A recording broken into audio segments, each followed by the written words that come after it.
आज आपण बनवणार आहे शेंगाची भाजी। पापडी शेंग उकडून घेऊया। हे पहा, आता पापडी उकडून घेतलेली आहे, ती अशी काढून घेऊया। गार झालेली आहे। पापडी शेंगाची भाजी करत आहे, त्यासाठी लागणारे साहित्य: लसूण कुटून घेतलाय, तेल, एक छोटा कांदा, एक टोमॅटो, अर्धा चमचा हळद, अर्धा चमचा मीठ, एक चमचा कांदा लसूण मसाला आणि अर्धा चमचा शेंगदाण्याचं कूट। चला तर मग पाहूया पापडी शेंगाची भाजी, वालाच्या शेंगाची भाजी। चला पाहूया पुढची रेसिपी। आपण पाहताय वालाच्या शेंगाच्या भाजीची रेसिपी। कढई ठेवली, आता आपण तेल टाकून घेऊया, अंदाजे तेलाच्या मापामधला 2 माप। चला तर पाहूया रेसिपी।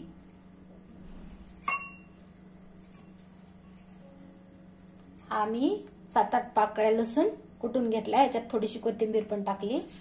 टाकून घेऊया तेलामध्ये, छान लालसर फोडणी होऊ द्यायची। आणि हा एक छोटा कांदा पण टाकलाय, कट करून घेतलाय, टाकते। माझी वालाच्या शेंगाची भाजीची रेसिपी आवडली तर व्हिडिओला लाईक करा, शेअर करा, सबस्क्राईब करा। व्हिडिओ पाहिल्याबद्दल धन्यवाद। पाहूया रेसिपी।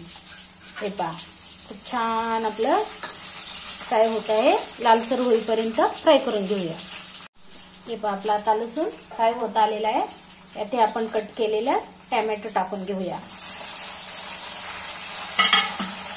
हे जे मसाले आहेत ना, ते पण टाकून घेऊया। मसाले जेवढे छान फ्राय होतील ना, तेवढे भाजी छान लागते। तर आपण हे सगळं 2 मिनिटं फ्राय करून घेऊया। हे जे शेंगदाण्याचं कूट आहे ना, हे पण यात टाकून घेऊया, हे पण छान फ्राय होऊ देऊया। हे पहा, खूप छान सुगंध येत आहे।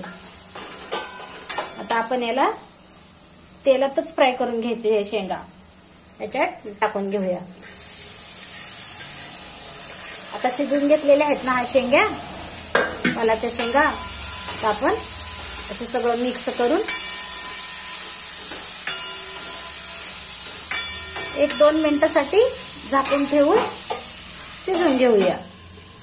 पाहूया 2 मिनिटांनी। हे पहा, आता 2 मिनिटं झालेत, उघडून पाहूया। वाव, खूप छान झाली आपली वालाच्या शेंगाची भाजी। भाकरी बरोबर, भाता बरोबर खायला खूप छान लागते।